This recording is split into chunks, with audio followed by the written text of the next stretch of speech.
Swayam Prabha. Digital India. Educated India.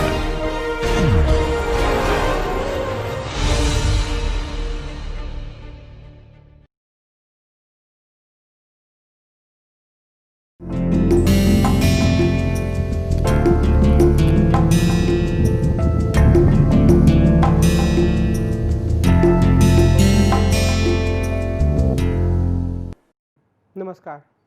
पाश्चात्य राजनीतिक दार्शनिकों के अध्ययन की श्रृंखला में अभी तक हम प्राचीन और आधुनिक राजनीतिक सिद्धांतकारों या राजनीतिक दार्शनिकों की एक लंबी श्रृंखला पर बातचीत कर चुके हैं। हमने बहुत सारे समकालीन राजनीतिक दार्शनिकों के विचारों के बारे में भी देखा है। आज हम समकालीन समय में एक बहुत ही महत्वपूर्ण सिद्धांतकार जर्गेन हैबरमास के राजनीतिक दर्शन के बारे में बातचीत करेंगे। हम यह समझने का प्रयास करेंगे कि हैबरमास ने किस पृष्ठभूमि में अपना लेखन आरंभ किया और उनका लेखन किस तरीके के प्रमुख विचारों को सामने रखता है। और ख़ास तौर पे हम यह भी समझने की कोशिश करेंगे कि उनके लेखन की जो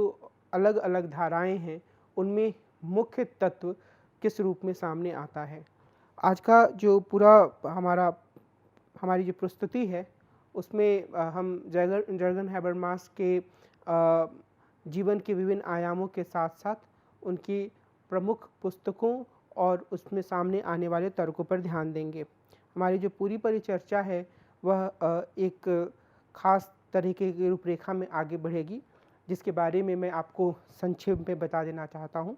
सबसे पहले हम एक प्रस्तावना की बात करेंगे जिसके बारे में हमने कुछ शब्द अभी कहा। फिर हम हैबरमास के जीवन परिचय को देखेंगे, उनकी प्रमुख कृतियों को समझने की कोशिश करेंगे कि कौन कौन सी ऐसी किताबें, हालांकि उन्होंने बहुत सारी किताबें लिखी हैं, पर हम उनकी कुछ प्रमुख किताबों की सूची आपके सामने प्रस्तुत करेंगे।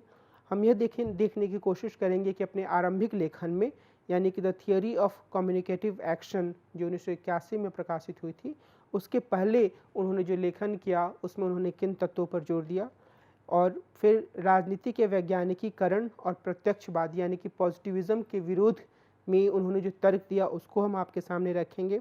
The theory of communicative action में वो जिस तरीके से तर्क प्रस्तुत करते हैं हम उसे समझने का प्रयास करेंगे। इसके बाद बिटवीन फैक्ट्स एंड नॉर्म्स और बाद के राजनीतिक निबंधों में उनके जो विचार सामने आए हम उसकी चर्चा करेंगे।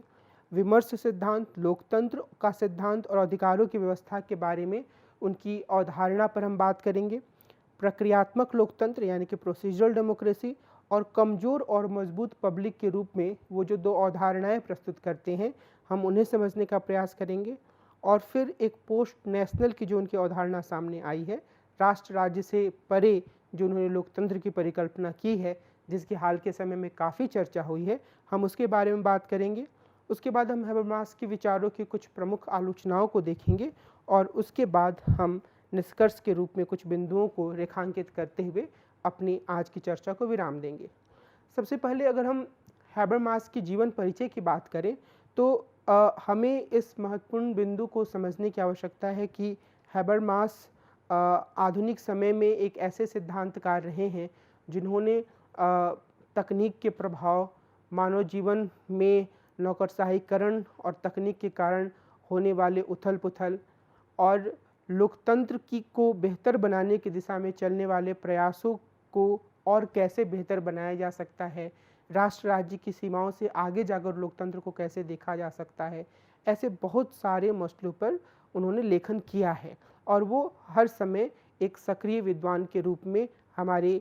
दौर में मौजूद रहे हैं। उनकी अभी वर्तमान समय में आयु 90 वर्ष है, वो अभी भी जीवित हैं, कुछ हद तक सक्रिय भी हैं। हैबरमास एक जर्मन दार्शनिक और समाज सिद्धांतकार हैं। इनका जन्म डसेल्डॉर्फ जर्मनी में हुआ था। इन्होंने गॉटिंजेन, ज्यूरिख और बॉन में अपना अध्ययन किया। 1954 में इन्होंने शेलिंग के प्रकृति के दर्शन पर अपना शोध प्रबंध पूरा किया। इन्होंने फ्रैंकफर्ट के इंस्टीट्यूट फॉर सोशल रिसर्च में कुछ समय तक थियोडोर अडोर्नो के अनुसंधान सहायक के रूप में काम किया, और जिसे हम वेस्टर्न मार्क्सिज्म कहते हैं या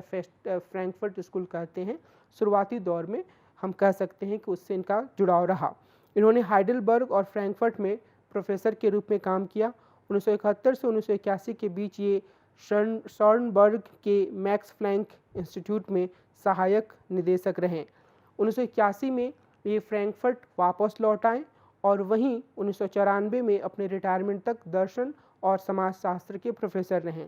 2 खंडों में प्रकाशित इनकी पुस्तक the theory of communicative action, जो कि 1981 में प्रकाशित हुई थी, उसे सामाजिक सिद्धांत में इनके प्रमुख योगदान के रूप में देखा जाता है। इन्होंने तकरीबन 30 से भी ज़्यादा पुस्तकों की रचना की है। इन्होंने अपनी सभी पुस्तकें मूल रूप से जर्मन में लिखी हैं, जिनका बाद में अंग्रेजी में अनुवाद किया गया। यह एक काफ़ी महत्वपूर्ण बात इसलिए भी है क्योंकि वर्तमान समय में हम समकालीन दौर में जितने महत्वपूर्ण दार्शनिकों को देखते हैं, उसमें से अधिकांश ऐसे दार्शनिक हैं, राजनीतिक दार्शनिक, जिन्होंने अंग्रेजी भाषा में अपना लेखन किया है, लेकिन उनमें भी कुछ ऐसे महत्वपूर्ण हस्ताक्षर हैं जिन्होंने अपनी मूल भाषाओं में अपना लेखन किया। बाद में उनकी पुस्तकें अंग्रेजी में प्रकाशित हुईं और वो काफ़ी चर्चित भी रहीं। हैबरमास और फूको ऐसे 2 मुख्य राजनीतिक दार्शनिक रहे हैं जिन्होंने अपनी अपनी भाषाओं में, हैबरमास ने जर्मन में रचना की और फूको ने फ्रेंच में अपनी अधिकांश पुस्तकें लिखी और बाद में वो अंग्रेजी में आई और फिर पूरी दुनिया में उनकी चर्चा हुई। और अभी ऐसे और भी कई फ्रेंच और जर्मन सिद्धांतकार हैं जिनके बारे में हम इसी तरीके से इसी तथ्य के साथ जोड़ दे सकते हैं कि उन्होंने मुख्य रूप से अपनी भाषाओं में लेखन किया है। अगर हम हैबरमास की प्रमुख कृतियों की बात करें तो उनकी कुछ प्रमुख किताबों की सूची हम आपके सामने रखना चाहेंगे और ये हमने ये बताने की कोशिश की है इस सूची में कि वो किताब सबसे पहले कब अपनी मूल जर्मन भाषा में प्रकाशित हुई और उसका अंग्रेजी में प्रकाशन कब हुआ। नॉलेज एंड ह्यूमन इंटरेस्ट 1968 में प्रकाशित हुई, अंग्रेजी में 1970 में इसका प्रकाशन हुआ। थियरी एंड प्रैक्टिस 1963 में प्रकाशित हुई और अंग्रेजी में इसका प्रकाशन 1973 में हुआ।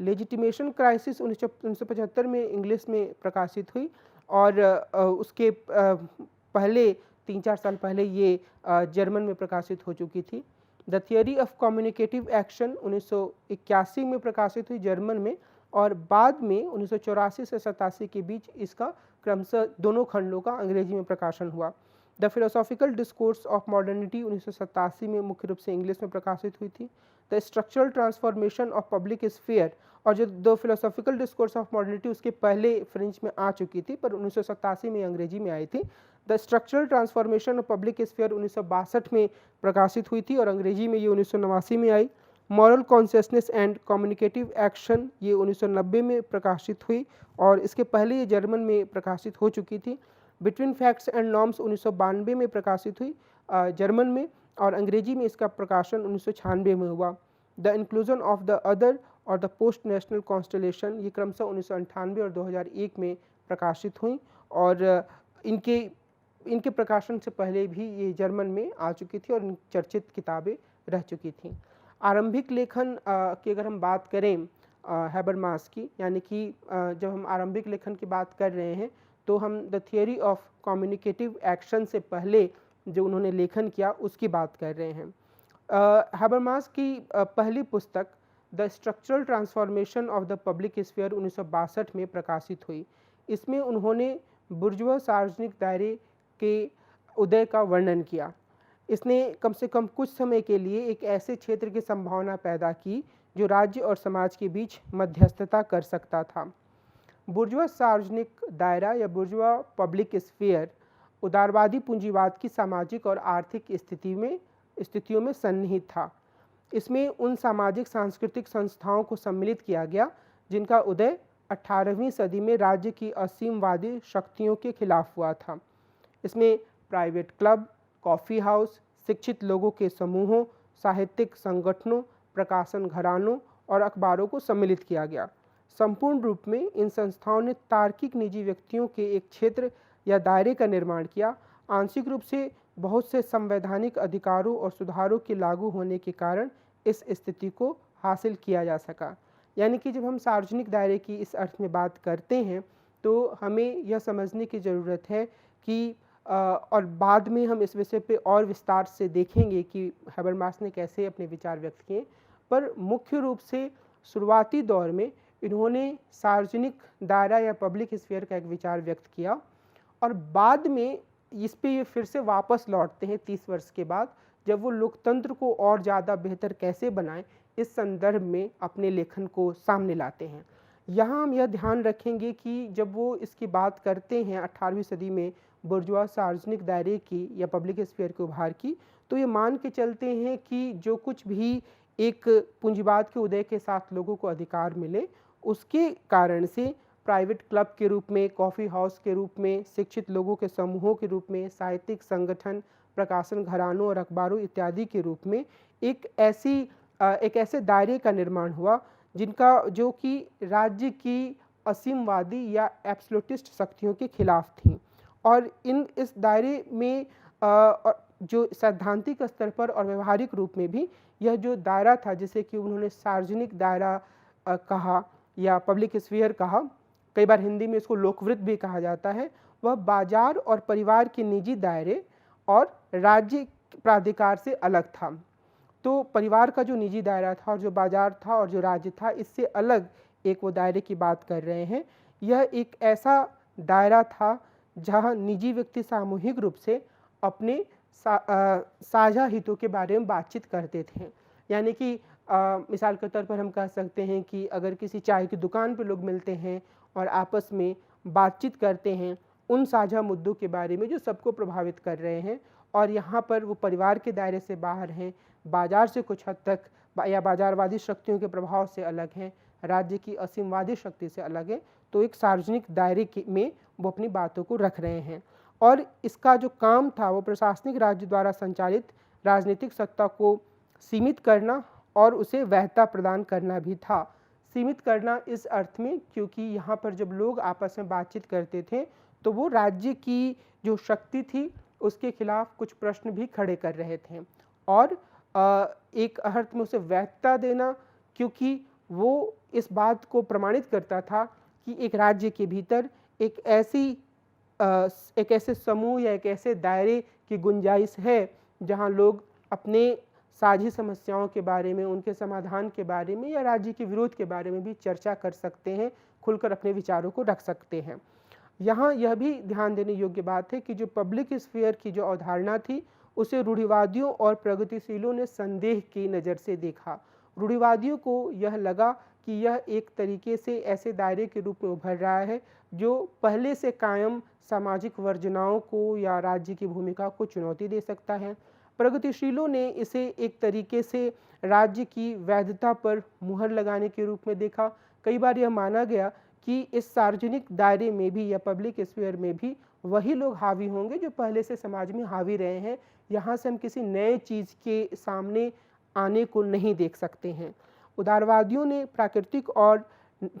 नागरिक और राजनीतिक अधिकारों की गारंटी तक ही इसे सीमित माना, और यानी कि वो मानते हैं कि यहाँ पर ये एक ऐसा क्षेत्र है जहाँ पर लोगों के जो नागरिक अधिकार हैं और जो उनके राजनीतिक अधिकार हैं वो सुनिश्चित होने चाहिए, और सुनिश्चित करने के एक माध्यम के रूप में सार्वजनिक दायरा भी सामने आता है।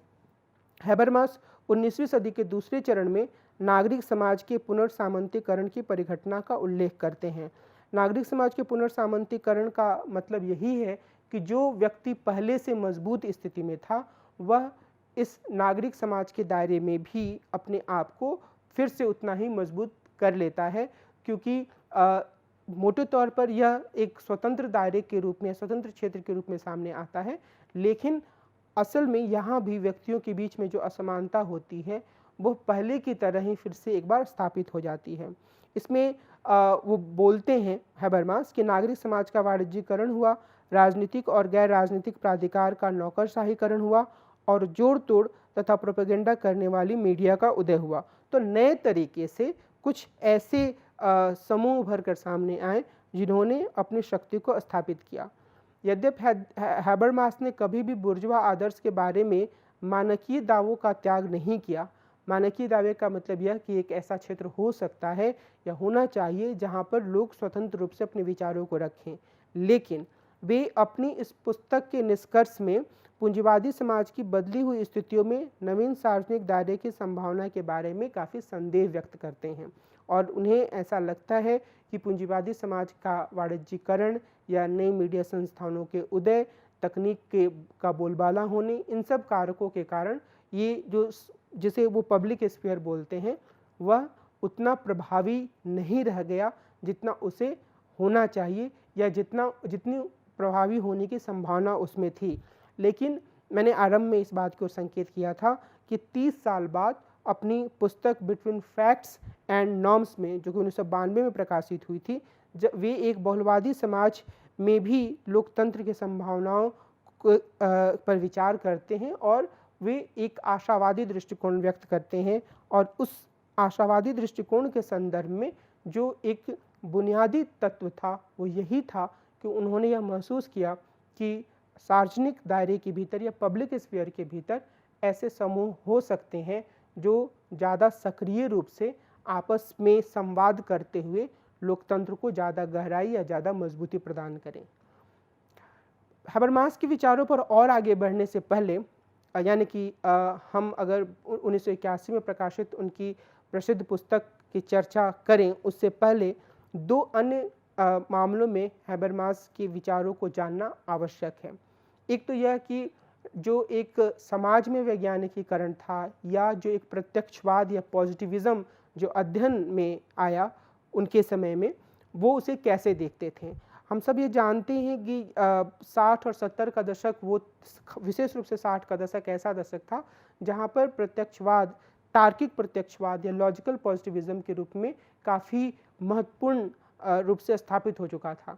यानी कि यह माना जाता था कि जो अध्ययन है वो विज्ञान या प्राकृतिक विज्ञान के आधार पर होना चाहिए, तथ्यों पर बहुत ज़्यादा जोर दिया जा रहा था। और यह माना जा रहा था कि अगर किसी अध्ययन में तथ्य पर जोर नहीं दिया जाता है तो वह अध्ययन असल में वास्तविक अध्ययन नहीं है, वो एक मूल्य आधारित अध्ययन है। और अगर वो मूल्य आधारित अध्ययन है तो वो एक तरीके से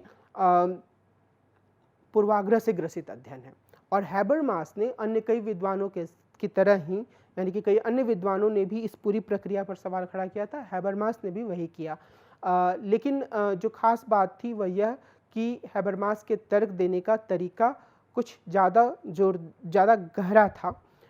लेकिन हैबरमास के तर्कों पर जाने से पहले मैं आप सबको बस ये ध्यान दिलाना चाहता हूँ, ये जो पूरी प्रत्यक्षवाद की प्रक्रिया थी, जो एक प्रवृत्ति थी जो व्यवहारवाद के रूप में और तार्किक प्रत्यक्षवाद के रूप में काफ़ी ऊपर तक गई थी, वह 1970 के दशक के बाद खुद धीरे धीरे नीचे आने लगी। लेकिन ऐसा नहीं था कि उसका प्रभाव पूरी तरीके से खत्म हो गया। बहरहाल अगर हम हैबरमास के विचारों की बात करें तो वो ये कहते हैं कि सिद्धांत और व्यवहार तथा व्यवहारिक विवेक और तकनीकी दक्षता में अंतर कायम रखने में नाकामी के कारण एक ऐसी स्थिति पैदा हुई है कि राजनीति का वैज्ञानिकीकरण बढ़ा है और तकनीक पर निर्भरता भी बढ़ी है। तो ये कहते हैं कि सिद्धांत का जो अपना महत्व है उसके बारे में लोग कम ध्यान देने लगे हैं और जिसे व्यवहारिक विवेक कहा जाता है उसकी बजाय तकनीकी दक्षता को ज़्यादा महत्व देने लगे हैं। वे मार्क्स के विपरीत यह तर्क देते हैं कि तकनीक और क्रांति के कारण अलगावयुक्त श्रम की समाप्ति हो जाने पर सामाजिक मुक्ति सुनिश्चित नहीं हो सकती है। यानी कि वो यह मानते हैं कि इसके लिए यह आवश्यक है कि जो एक वैज्ञानिकीकरण या अतिशय या अत्यधिक विज्ञान पर निर्भरता या हर चीज़ को उसी के हिसाब से देखने की जो प्रवृत्ति है, अगर व्यक्ति उसके जाल में फंस जाता है तो वो वास्तविक अर्थों में मुक्त नहीं हो पाएगा, भले ही क्रांति हो जाए, एक नया समाज बन जाए। और निश्चित रूप से जब वो ऐसा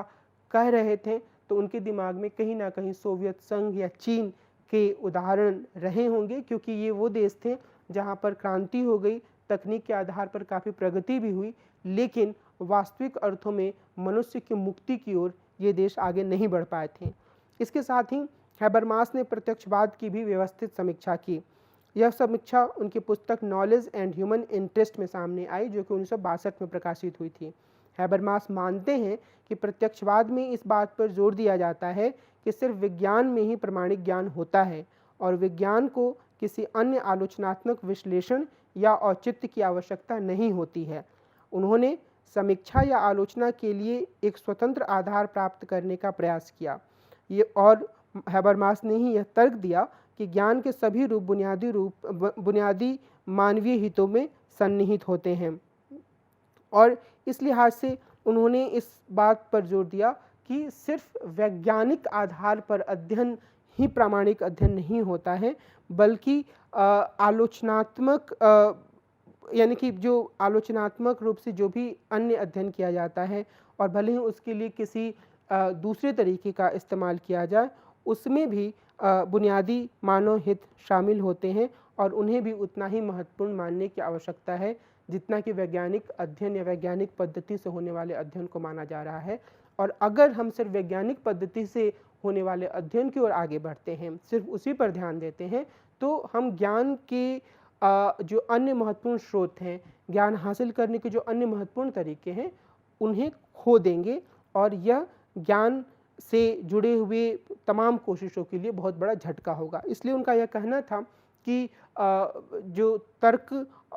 पर आधारित दूसरे रूप हैं ज्ञान के, उन्हें भी उतना ही महत्व दिया जाना चाहिए जितना कि वैज्ञानिक अध्ययन को दिया जा रहा है या देने की कोशिश हो रही है। अर्थात जो ज्ञान हासिल करने के बहुत सारे तरीके हैं, वैज्ञानिक अध्ययन उसमें से एकमात्र तरीका है। उसे हम पूर्ण और सार्वभौमिक तरीका बनाने की कोशिश करते हैं तो यह सही नहीं होगा।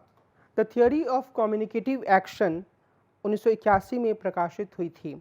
और इसे यह माना जाता है कि समाजशास्त्र के क्षेत्र में यह हैबरमास का एक बहुत महत्वपूर्ण योगदान है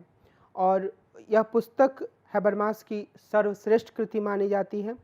इसे सामाजिक सिद्धांत में एक प्रमुख योगदान के तौर पर देखा जाता है। इस पुस्तक का उद्देश्य और संरचना मैक्स वेबर के इकोनॉमी एंड सोसाइटी तथा टॉलकट पार्सन्स के the structure of social action से मिलता जुलता है। इन पुस्तकों की तरह ही इस पुस्तक में भी समाज विज्ञान के मेटा थ्योरेटिकल प्रश्नों यानी कि जो बड़े सैद्धांतिक सवाल होते हैं उन पर ध्यान केंद्रित किया गया है। यहाँ हैबरमास कुछ कार्यों के बीच में अंतर करते हैं जो कि थोड़े तकनीकी लग सकते हैं, पर हमें इनकी समझ बनाने की ज़रूरत है। सबसे पहले हैबरमास सहमति उन्मुख या संचारीय या कम्युनिकेटिव कार्य की एक श्रेणी बताते हैं, यानी कि ऐसे काम जो कि जिनका उद्देश्य सहमति हासिल करना है या सहमति हासिल करते हुए आगे बढ़ना है, वो कार्य संचारीय या कम्युनिकेटिव या सहमति उन्मुख कॉन्सेंसस ओरिएंटेड हम कह सकते हैं, उन्हें माना जा सकता है। दूसरा जो कार्यों की वो श्रेणी बताते हैं वो होता है उद्देश्यपूर्ण तार्किक या सफलता उन्मुख कार्य, यानी कि इन कार्यों का लक्ष्य मुख्य रूप से सफलता हासिल करना होता है। फिर हैबरमास जो सफलता उन्मुख या उद्देश्यपूर्ण तार्किक कार्य होते हैं उन्हें दो भागों में बांटते हैं, रणनीतिक और यांत्रिक कार्य। यांत्रिक कार्य भौतिक दुनिया में लक्ष्य उन्मुख हस्तक्षेप होते हैं। इन्हें कार्य कुशलता के दृष्टिकोण से देखा जाता है और तकनीकी नियमों के अनुपालन के रूप में वर्णित किया जाता है। यानी कि हम कह सकते हैं कि ये ऐसे कार्य होते हैं जिनमें कि तकनीक के माध्यम से कुछ ऐसे हस्तक्षेप किए जाते हैं जिससे लक्ष्य को आसानी से हासिल किया जा सके।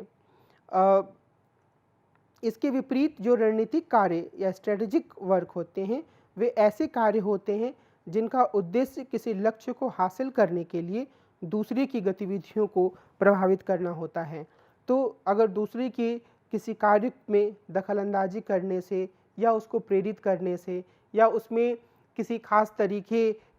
से रुकावट डालने से अगर कोई कार्य पूरा होता है, उस कार्य में सफलता मिलती है, तो उसे रणनीतिक कार्य की संज्ञा दी गई। और इसमें भी कार्यकुशलता को, इफ़िशियंसी को सबसे महत्वपूर्ण तत्व माना गया। इसी संदर्भ में से परिभाषित किया गया कि अगर इफ़िशियंट तरीके से, कार्यकुशल तरीके से काम करना है तो यांत्रिक और रणनीतिक ये दो तरीके हो सकते हैं। और खेल सिद्धांत और यानी कि गेम थियोरी और तार्किक चयन सिद्धांत यानी कि रैशनल चॉइस थियोरी के साधनों से इसका विश्लेषण किया जाता है। आखिर हम किस तरीके से एक काम को बेहतर तरीके से पूरा कर सकते हैं, ये इससे जुड़े हुए तर्क हैं। बहुत से यांत्रिक कार्य रणनीतिक होते हैं और कुछ रणनीतिक कार्य यांत्रिक होते हैं। लेकिन जब हैबरमास कम्युनिकेटिव एक्शन की बात करते हैं तो वे कहते हैं कि कम्युनिकेटिव एक्शन या संचारीय कार्य एक पृथक और स्वतंत्र सामाजिक कार्य का निर्माण करते हैं। कम्युनिकेटिव एक्शन के लक्ष्य या टीलोज को दूसरों को प्रभावित करने के प्रयास से प्राप्त नहीं किया जा सकता है। इसके बजाय यह आवश्यक है कि दुनिया के एक या अन्य कर्ताओं से पारस्परिक सहमति तक पहुंचने का प्रयास किया जाए। संचारीय या कम्युनिकेटिव तरीके से काम करते हुए व्यक्ति कमोबेश भोलेपन से अपने कथनों या कार्यों से सामने आने वाले विविध दावों को वैध मानते हैं। साथ ही ये पारस्परिक रूप से यह मानते हैं कि इन दावों की वैधता पर प्रश्न खड़े किए जाने की स्थिति में प्रत्येक को कारण बताने के लिए तैयार रहना चाहिए। The theory of communicative action आधुनिक समाज की व्याख्या करते हुए इसे तार्किकरण और सामाजिक विविधीकरण की प्रक्रिया का नतीजा मानता है। तो जो सबसे अगर हम रैशनलाइजेशन या तार्किकरण की प्रक्रिया का जो पूरा तर्क है हैबरमास का, वहाँ पर जाने से पहले हमें यह ध्यान रखने की आवश्यकता है कि हैबरमास हमेशा ही कम्युनिकेटिव एक्शन को ज़्यादा महत्वपूर्ण मानते हैं, जहाँ मनुष्य दूसरों से संवाद करने पर और उसके माध्यम से अपने तर्कों को रखने पर जोर देते हैं, और जिसका लक्ष्य जो होता है वो दूसरों को प्रभावित करने का प्रयास नहीं होता है, बल्कि एक पारस्परिक सहमति का निर्माण करना होता है, संवाद करते हुए अपने विचारों को रखते हुए। और ऐसे में इस पूरे काम में यदि व्यक्ति जो बातें कहता है उसके सामने कोई उसके विपरीत तर्क रखा जाता है तो वो उससे भी जूझने की कोशिश करता है। तो ये जो संचारी या कम्युनिकेटिव तरीका है वह जो यांत्रिक तरीका है जिसका लक्ष्य सफलता हासिल करना है, उससे ये अलग है, क्योंकि इसका लक्ष्य सहमति हासिल करना है, दूसरों से लगातार संवाद करते हुए, दूसरों से बात करते हुए। बहरहाल जैसा कि मैंने कहा कि आधुनिक समाज की व्याख्या करते हुए इस पुस्तक में यह कहा गया है कि यह एक तरीके का रैशनलाइजेशन या तार्किकरण और सामाजिक विभेदीकरण, सोशल डिफरेंशिएशन की प्रक्रिया का नतीजा होता है।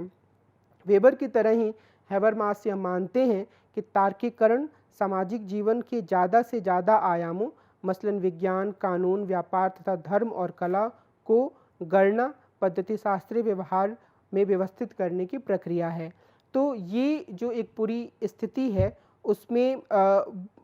एक हर चीज़ को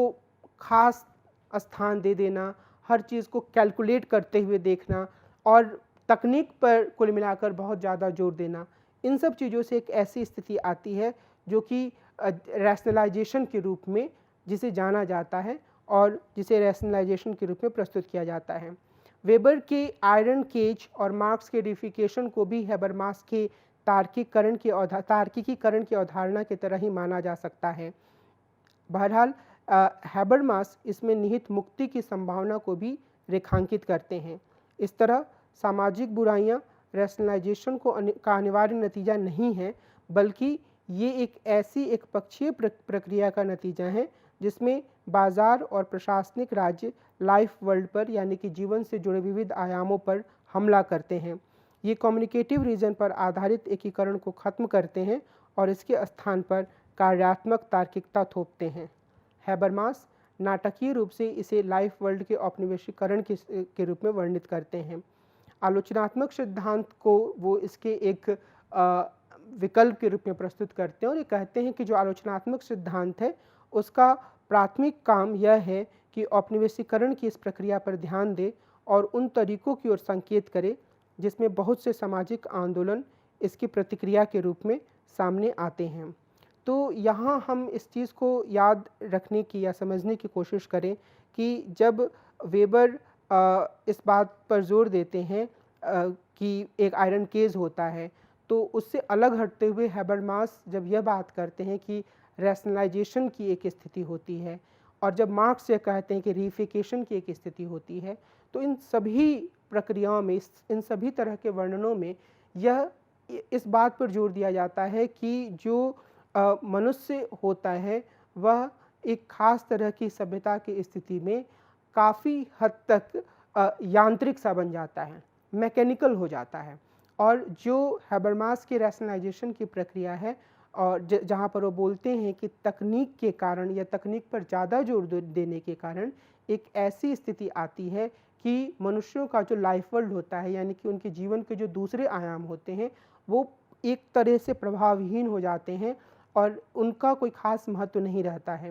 वो मनुष्य जो एक तरीके से कम्युनिकेटिव एक्शन की तरफ जिसे बढ़ना चाहिए था, जिसके लिए कम्युनिकेटिव एक्शन यानी कि एक दूसरे से संवाद करना, एक दूसरे के विचारों को जानना, समझना, सहमति बनाने की कोशिश करना, ये सारी चीज़ें जहाँ महत्वपूर्ण होनी चाहिए थी, उनके बजाय काफ़ी हद तक एक यांत्रिक स्थिति आ जाती है। एक ऐसी यांत्रिक स्थिति जहाँ पर मनुष्य को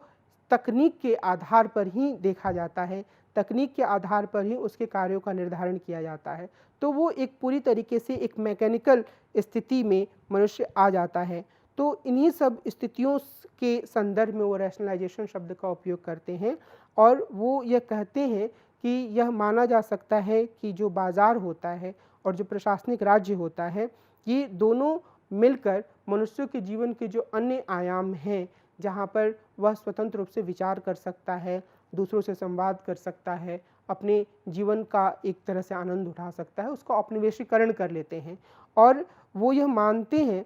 हैबरमास कि इस संदर्भ में जो क्रिटिकल थियरी होती है, जो आलोचनात्मक सिद्धांत होता है, उसकी काफ़ी महत्वपूर्ण भूमिका हो जाती है, क्योंकि वह उन सामाजिक आंदोलनों पर ध्यान दे सकता है या उन तरीकों की ओर संकेत कर सकता है जहाँ से ऐसे सामाजिक आंदोलन उभरते हैं जो इस पूरी स्थिति का प्रतिरोध कर रहे हैं, या वह इन सामाजिक आंदोलनों को एक नई दिशा देने का भी काम कर सकता है। तो जहाँ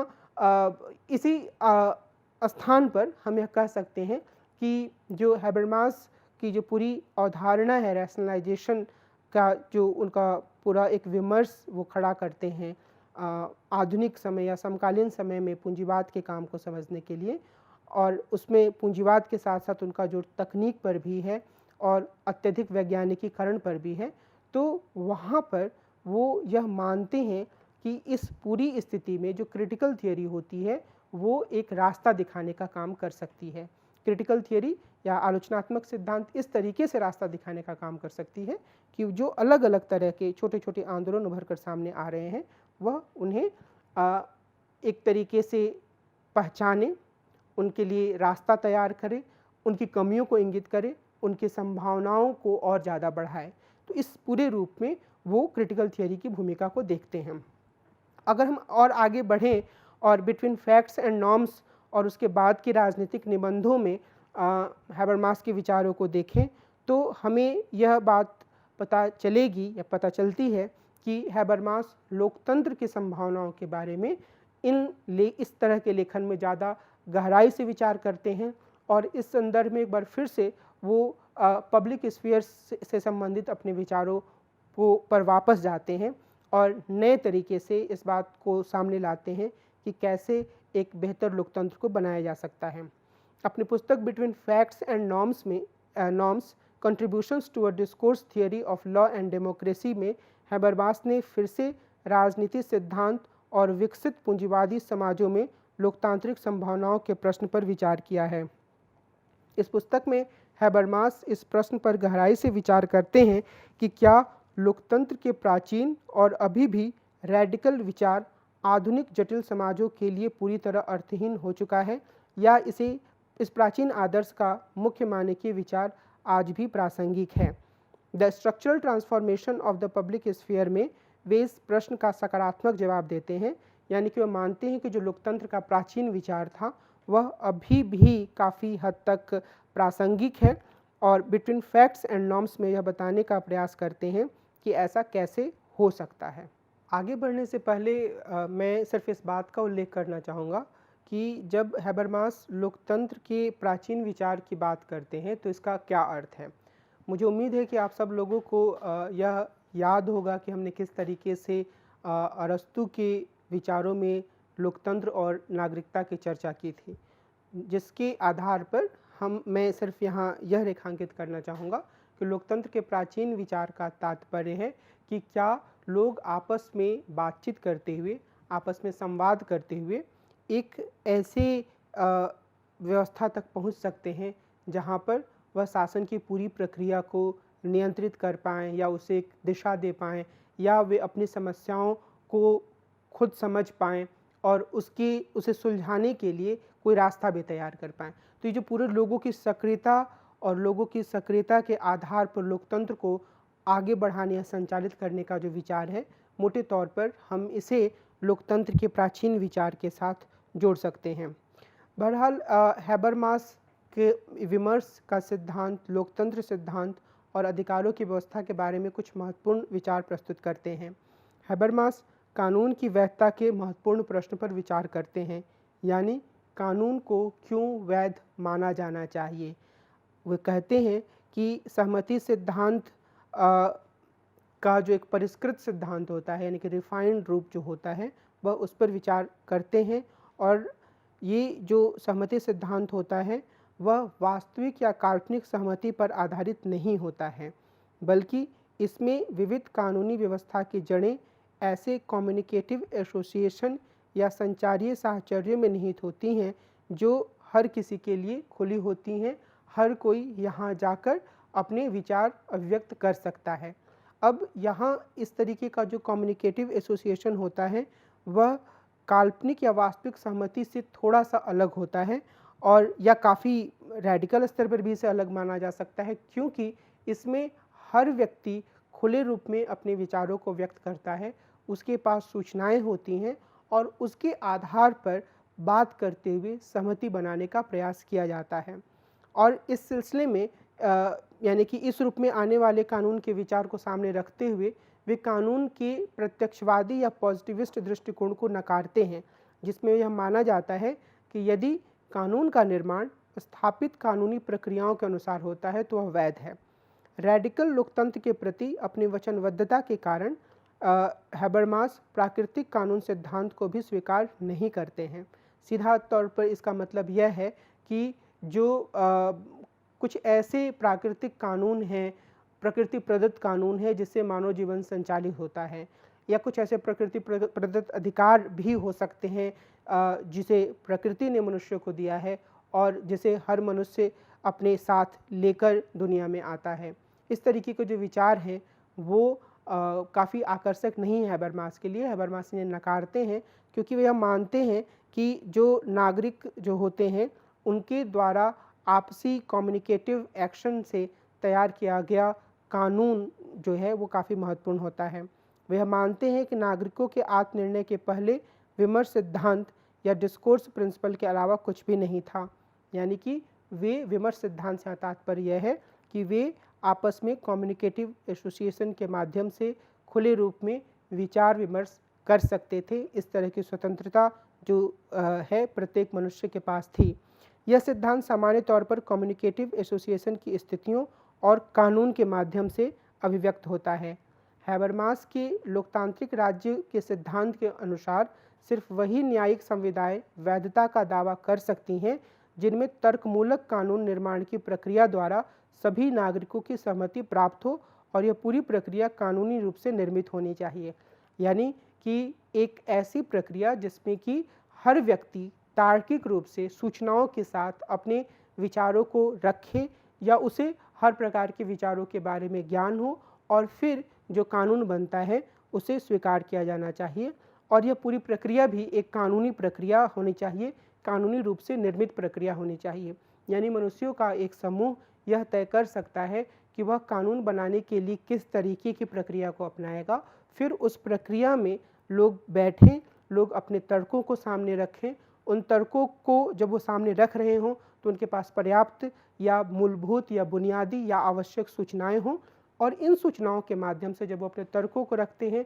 और सभी लोग अपने तर्कों को रखते हुए एक सहमति पर पहुंचते हैं, कानून का निर्माण करते हैं, तो उस कानून को वैध माना जा सकता है। इसके साथ ही हैबरमास यह भी दावा करते हैं कि लोकतंत्र का सिद्धांत अधिकारों की व्यवस्था के अधीनस्थ नहीं है। वे यह दावा करते हैं कि दोनों को ओरिजिनल यानी कि एक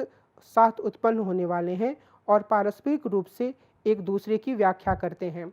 बुनियादी अधिकार पूर्व राजनीतिक प्राकृतिक अवस्था में सुनिश्चित रूप से अस्तित्वमान नहीं होते हैं। व्यक्ति जब अपने साझा जीवन को सकारात्मक कानून से संचालित करने का फैसला करते हैं तो वे ये अधिकार एक दूसरे को देते हैं तथा एक दूसरे को कानून के अंतर्गत स्वतंत्र और समान मानते हैं। अधिकारों की एक व्यवस्था का तभी विकास किया जा सकता है जब नागरिकों के सार्वजनिक स्वायत्तता के प्रयोग में राजनीतिक संप्रभु द्वारा कानूनी रूप का प्रयोग किया जाता है। तो एक लिहाज से यहाँ जो मुख्य बात है वो यही है कि वो यह मानते हैं कि जो अधिकार हैं वो प्रकृति प्रदत्त नहीं होते हैं, बल्कि मनुष्य उन्हें एक साथ देते हैं। और वो यह मानते हैं कि यह पूरी प्रक्रिया जो है वो एक कानून के माध्यम से भी आगे बढ़नी चाहिए और कानून और अधिकार दोनों एक साथ सामने आ सकते हैं। तो इस लिहाज से वो यह मानने के लिए तैयार नहीं है कि कोई प्राकृतिक कानून या प्राकृतिक अधिकार जैसी चीज़ होती है, बल्कि वे अधिकारों के संदर्भ में भी और कानून के संदर्भ में भी यह मानते हैं कि मनुष्य आपसी संवाद के द्वारा, आपसी सहमति से कुछ खास तरीके के अधिकारों या कानूनों का निर्धारण कर सकते हैं और वही वास्तव में इन कानूनों और अधिकारों को मान्यता देने की सबसे बुनियादी या सबसे ज़रूरी चीज़ है। विमर्श का सिद्धांत हैबरमास यह कहते हैं, लोकतंत्र के सिद्धांत द्वारा कानून के माध्यम से उसी सीमा तक सामने आ सकता है जिस सीमा तक विमर्श सिद्धांत और कानूनी माध्यम एक दूसरे में इंटरपेनिट्रेट करते हैं और अधिकारों की एक व्यवस्था का निर्माण करते हैं जो निजी और सार्वजनिक स्वायत्तता को एक पारस्परिक मान्यता की स्थिति में लाता है। तो ये जो विमर्श के सिद्धांत और कानूनी माध्यम का एक दूसरे में इंटरपेनिट्रेट करने का अर्थ यह है कि दोनों ही एक साथ अस्तित्वमान हों और ऐसा होने पर ही एक अधिकारों की एक व्यवस्था का निर्माण हो सकता है। हैबरमास यह मानते हैं कि कानून के सामाजिक रूप से प्रभावकारी होने के लिए यह आवश्यक है कि एक ऐसी केंद्रीकृत शक्ति हो जिसके पास सामूहिक स्तर पर प्रभावी होने वाले निर्णयों को लागू करने की क्षमता हो। साथ ही कानून एकमात्र ऐसा माध्यम है जिसके द्वारा नागरिकों की कम्युनिकेटिव शक्ति प्रशासनिक शक्ति में बदल सकती है। तो कानून के लिहाज से, यानी कि एक बार जब शुरुआती स्तर पर कानून आ जाता है तो उसी के हिसाब से जो कम्युनिकेटिव शक्ति है उसे संचालित किया जाता है। हैबरमास के प्रक्रियात्मक लोकतंत्र और कमज़ोर तथा मजबूत पब्लिक के विचारों की तरफ हम आगे बढ़ेंगे, पर यहाँ हम कुछ बुनियादी पहलुओं को समझ लें तो अच्छा रहेगा। जैसे कि हैबरमास संवैधानिक राज्य के सिद्धांतों को तो प्रस्तुत करते हैं और वे मुख्य रूप से दो बिंदुओं को स्थापित करना चाहते हैं। पहला, कम्युनिकेटिव पावर की अवधारणा को ज़्यादा तात्विक रूप से नहीं समझा जाना चाहिए, अर्थात यह नहीं माना जाना चाहिए कि ये कमोबेश सामान्य या साझा विचार हैं। इसके बजाय इन्हें विविध कमोबेश संस्थाकृत प्रैग्मेटिक नीतिशास्त्रीय राजनीतिक और नैतिक विमर्शों के परस्पर व्यापन या आपस में गुथे होने के रूप में देखा जाना चाहिए। यह बहुत ही महत्वपूर्ण बिंदु है क्योंकि कम्युनिकेटिव पावर के वर्णन से ऐसा लग सकता है कि इसमें व्यक्ति हमेशा ही एक खास तरीके के साझा लक्ष्य, एक खास तरीके की साझा नीति पर पहुंचेंगे, लेकिन शायद कम्युनिकेटिव पावर का दावा यह नहीं है। दावा यहाँ पर यह है या शर्त यह है या अपेक्षा यह है कि जो अलग अलग तरह के दृष्टिकोण होंगे, जो अलग अलग तरह के दृष्टिकोण प्रैग्मेटिक रूप से, नीतिशास्त्रीय रूप से, राजनीतिक और नैतिक विमर्शों के माध्यम से वापस आएंगे, उसमें एक ओवरलैप हो, परस्पर व्यापन हो, यानी कि कुछ ऐसे साझे बिंदु जरूर सामने आ जाए जिनसे इन्हें आपस में गुथा जा सके, जिनसे इन्हें आपस में जोड़कर एक पूरे विमर्श को आगे बढ़ाया जा सके। दूसरी बात जो इस संदर्भ में है वो यह है कि शक्ति का वैध प्रयोग सिर्फ कानून के माध्यम से हो सकता है, लेकिन इसके बावजूद यह साहचर्य संगठनों के वैध रूप से जुड़ा हुआ है। लोगों द्वारा शासन कानून का शासन होना चाहिए, लेकिन कानून के शासन के साथ लोगों का शासन जुड़ा होना चाहिए। तो यहाँ वो कानून को यह नहीं कहते हैं कि कानून जो है वो पूरी तरीके से लोगों के शासन को नियंत्रित कर सकता है, ना ही वो ये कहते हैं कि जो लोगों का शासन होता है, यानी कि जो पीपल्स का जो रूल होता है, जो साहचर्य और संगठनों के माध्यम से आता है, वह कानून को पूरी तरीके से तिरस्कृत कर सकता है।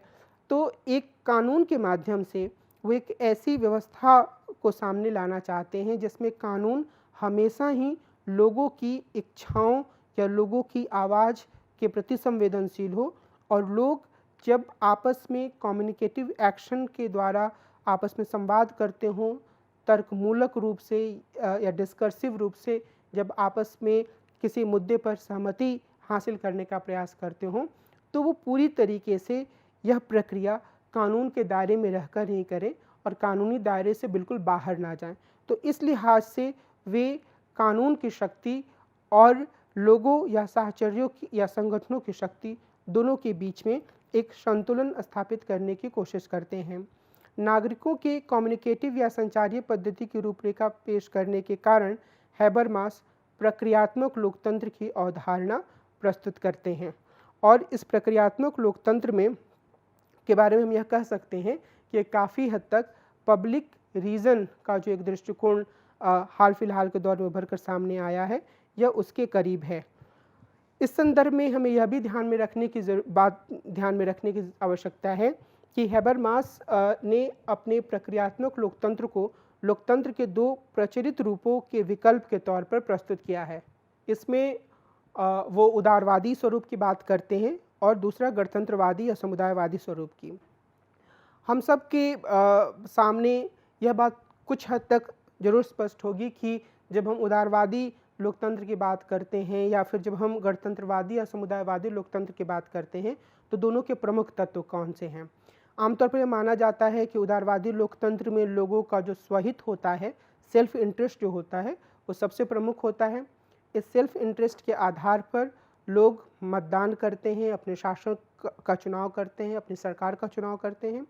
और जो गणतंत्रवादी मॉडल होता है उसमें माना जाता है कि एक साझा हित या एक जो कॉमन गुड की जो अवधारणा है वो सबसे प्रमुख है और उसी ही वरीयता दी जानी चाहिए और उसी के हिसाब से पूरे शासन व्यवस्था का संचालन करना चाहिए। यानी कि गणतंत्रवादी मॉडल जो है वो नागरिकों के मूल्यों और सद्गुणों पर जोर देता है।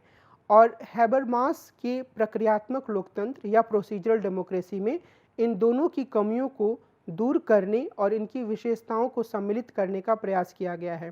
मिसाल के तौर पर यह लोकतंत्र को निजी वरीयताओं की प्रतियोगिता और समूहन की प्रक्रिया के रूप में नहीं देखता है, जैसा कि उदारवादी लोकतंत्र देखता है। साथ ही हैबरमास यह भी मानते हैं कि आधुनिक बहुलवादी समाजों में यह परिकल्पना नहीं की जा सकती है कि नागरिक गुड लाइफ की एक सहभागी परिकल्पना से सक्रियता से जुड़े होंगे, जैसा कि गणतंत्रवादी अवधारणा माना जाता है। यानी कि हैबरमास ये मानते हैं कि आधुनिक समय में सभी लोकतंत्रों में इतनी ज़्यादा विविधता है कि हम उसमें यह परिकल्पना नहीं कर सकते कि सभी लोग एक ही साझे हित पर खुद को सहमत किए हुए हैं। हैबरमास के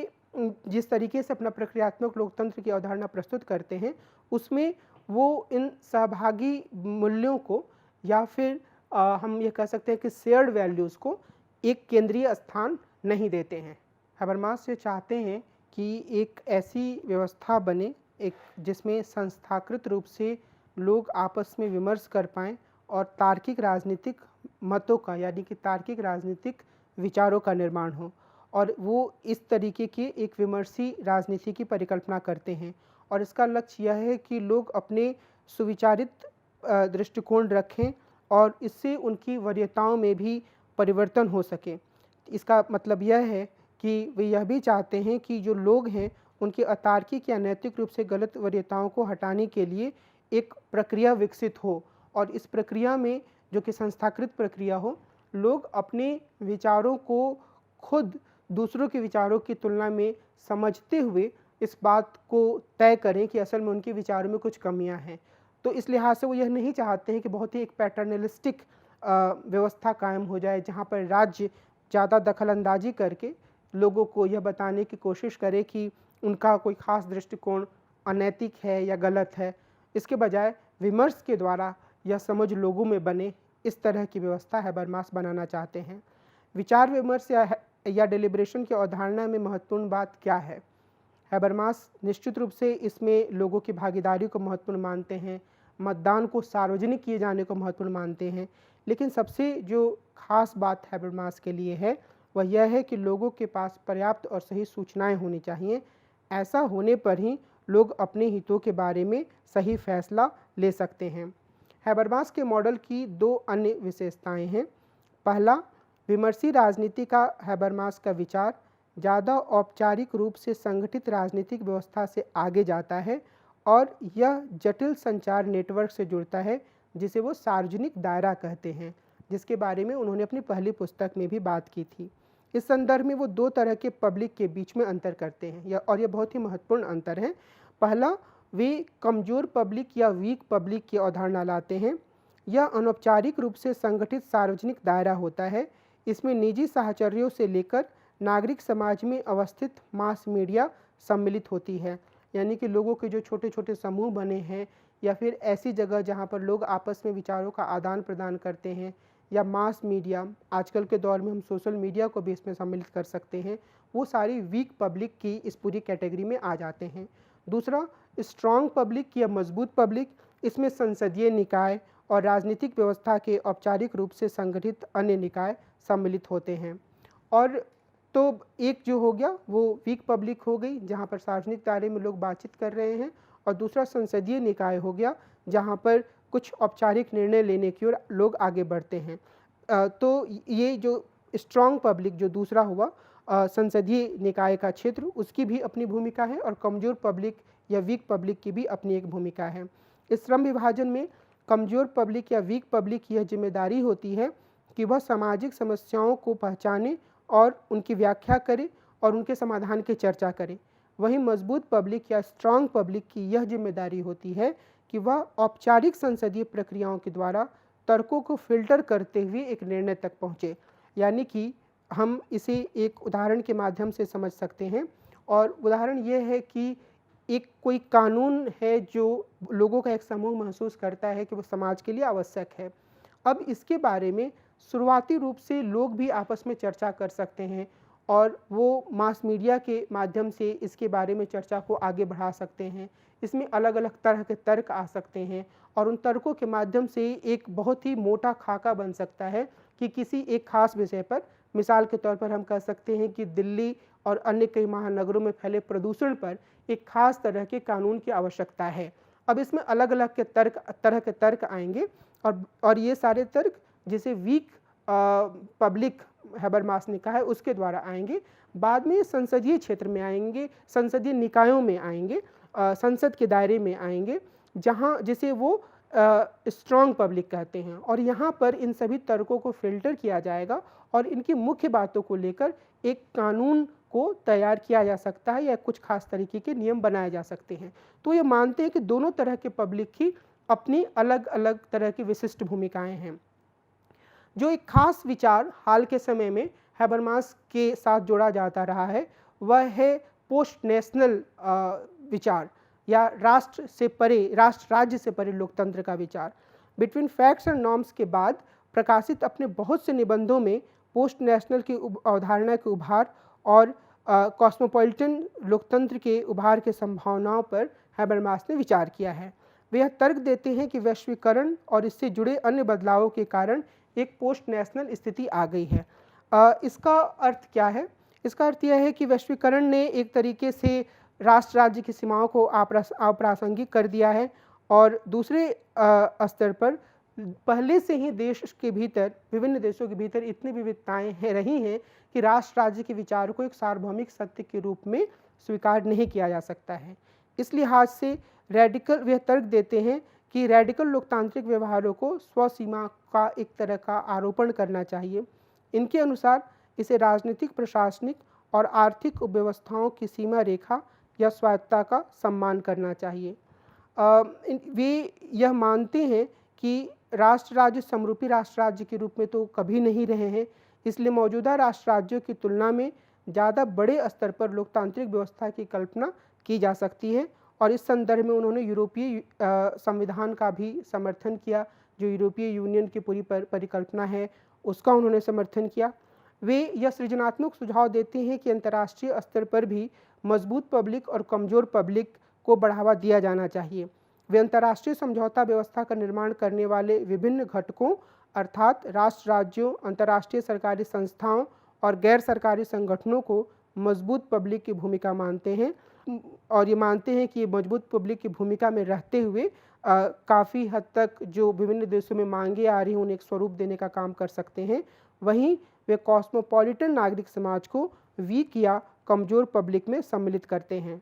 और हैबरमास ने जिस तरह प्रक्रियात्मक लोकतंत्र के संदर्भ में इनकी भूमिकाओं को बांटा है, वैसे ही वे सर्वदेशी नागरिकता के संदर्भ में भी इनकी भूमिकाओं को लेते हैं। यानी कि जो वीक पब्लिक है वो विभिन्न मुद्दों पर बातचीत करके विचारों को सामने लाने का काम करेगी, और जो स्ट्रॉन्ग पब्लिक है वह उसे एक खास तरह का स्वरूप देकर कानून के माध्यम से या फिर एक नीतिगत मसौदे के माध्यम से पूरे समाज पर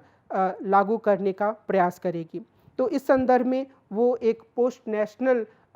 स्थिति की भी व्याख्या करते हैं, जो कि अपने आप में एक महत्वपूर्ण संदर्भ में, हालांकि इसकी कई सीमाएं हैं। अगर हम हैबरमास की विचारों की सीमाओं की बात करें तो जो सबसे बुनियादी चीज़ है वो यह है कि लोकतंत्र से संबंधित उनके विचार कमज़ोर और मजबूत पब्लिक का जैसे वो उल्लेख करते हैं, उसमें वे यह स्पष्ट नहीं करते हैं कि इन दोनों के बीच में कौन सी ऐसी संस्थाएं होंगी जो मध्यस्थ का काम करेंगी। आखिर मजबूत पब्लिक या स्ट्रॉन्ग पब्लिक जो है वो वीक पब्लिक के विचारों को किस तरीके से ग्रहण करेगी, यह बात हैबरमास बिल्कुल साफ तरीके से सामने नहीं रखते हैं। दूसरा यह कि जिसे वो वीक पब्लिक कहते हैं और जिसके बारे में सार्वजनिक दायरे की आलोचना के रूप में कई बार यह बात कही जाती है कि असल में वहाँ भी हमेशा ही ऐसा नहीं होगा कि हर कोई अपने विचार को समान रूप से रख सके। अगर हम चाय की दुकानों की बात करें या विभिन्न तरह के समूहों की बात करें तो वहाँ भी वही लोग ज़्यादा मुखर होते हैं जो समाज में ज़्यादा मजबूत स्थिति में होते हैं। तो हम यह नहीं मान सकते हैं कि इस तरीके की जो वीक पब्लिक की अवधारणा है वो बहुत ही सशक्त या बहुत ही मजबूत हो पाएगी। उस समय तक तो कम से कम नहीं हो पाएगी जब तक समाज में काफ़ी ज़्यादा असमानता है, और इस असमानता की स्थिति में जो समूह ताकतवर हैं वह समूह ज़्यादा फ़ायदा उठा ले जाएंगे कमज़ोर पब्लिक से जुड़े हुए कई संस्थाओं का भी। और वो खुद हैबरमास भी यह मानते हैं कि कई बार कमज़ोर पब्लिक अराजनीतिक या अराजक भी हो सकता है। उसमें कई ऐसे विचार आ सकते हैं जो कि पूरी व्यवस्था को तहस-नहस करने वाले हों, जो कि नियमों से बंधे हुए ना हों। तो इस लिहाज से यह मानना बड़ा कठिन होता है कि ऐसे अराजक या कई बार अराजनीतिक होने वाले समूह से हैबरमास इतनी उम्मीद कर रहे हैं कि वो एक बेहतर व्यवस्था की ओर आगे बढ़ पाएगा या कोई वो ऐसा मसौदा दे पाएगा जिसे जो स्ट्रॉन्ग पब्लिक है वह फिर नीतिगत या कानूनी रूप दे पाएगी। फिर स्ट्रॉन्ग पब्लिक की भी अपनी कई समस्याएं हैं बहुत सारे देशों में, जहां वो बहुत ही मजबूती से कहें या ईमानदारी से या सजग रूप से काम नहीं कर पा रही है। अब स्ट्रॉन्ग पब्लिक के कई रूप हो सकते हैं, लेकिन अगर इसका रूप सच में हम संसद के रूप में देखें जो कि उसके काफ़ी करीब है, जो स्ट्रॉन्ग पब्लिक की अवधारणा है, वहाँ उसके काम को हम देखें तो हम पाएंगे कि असल में कई देशों में, मिसाल के तौर पर हिंदुस्तान में भी संसद के काम करने का तरीका बड़ा ही असंतोषजनक रहा है, और इससे हम बहुत कुछ सार्थक निकल पाने की उम्मीद कर सकते हैं ऐसा नहीं लगता है। उसी तरीके से जब वो कॉस्मोपॉलिटन लोकतंत्र की बात करते हैं या पोस्ट नेशनल कॉन्स्टेलेशन की बात करते हैं तो वहाँ भी उनके विचार काफ़ी सीमित लगते हैं, या ऐसा लगता है कि वो व्यवहार से काफ़ी दूर हैं, क्योंकि वैश्वीकरण ने जहाँ एक तरफ नागरिकों के आने जाने की या उनकी गतिशीलता की दर बढ़ाई है, वहीं यह भी सच है कि राष्ट्र राज्य पहले की तुलना में ज़्यादा मजबूत हुए हैं। और फिर हाल के वर्षों में जो घटनाक्रम हुए हैं, मिसाल के तौर पर ट्रंप के राष्ट्रपति बनने के दौरान और बनने के बाद बाहर से आने वाले लोगों पर जिस तरह की शक्ति लगाई गई है, या फिर जिस तरीके से ब्रिटेन ने खुद को यूरोपीय यूनियन से अलग करने के बारे में फैसला लिया, इन सब चीज़ों को देखकर भी ऐसा लगता है कि जो ये संभावना थी कि राष्ट्र राज्य कमज़ोर होगा या राष्ट्र राज्य से जुड़ी भावनाएं कमज़ोर होंगी, वैसा नहीं हो पाया है और राष्ट्र राज्य अभी भी पूरी मजबूती से टिका हुआ है। बहरहाल हैबरमास से संबंधित इस चर्चा के आखिर में मैं इसी बात को रेखांकित करना चाहूँगा कि हैबरमास द्वारा व्यक्त किए गए विचारों की कई कमियां सामने आ सकती हैं। मैंने कुछ कमियों का ही उल्लेख किया, अन्य कई सीमाएं इसमें सामने आ सकती हैं, लेकिन हम उन्हें एक ऐसे विचारक के रूप में देख सकते हैं जो वर्तमान पूंजीवादी व्यवस्था की सीमाओं को इंगित करता है और पूंजीवादी व्यवस्था के साथ ही साथ जो विज्ञान और तकनीक का अत्यधिक प्रभाव हमारे जीवन पर है उसके बारे में वो हमें बताते हैं। और हर बार उनके हर तरह के लेखन में यही कोशिश रही है कि किस तरह से मौजूदा समाज की जटिल समस्याओं को समझते हुए एक ऐसा रास्ता बताया जाए जिससे कि व्यक्ति मुक्ति की संभावनाओं की ओर आगे बढ़ सके, लोकतांत्रिक व्यवस्था बेहतर हो सके, जो राष्ट्र राज्य की जड़ संरचनाएं हैं उससे आगे जाकर भी एक नए तरह की व्यवस्था की संभावना को तलाशा जा सके।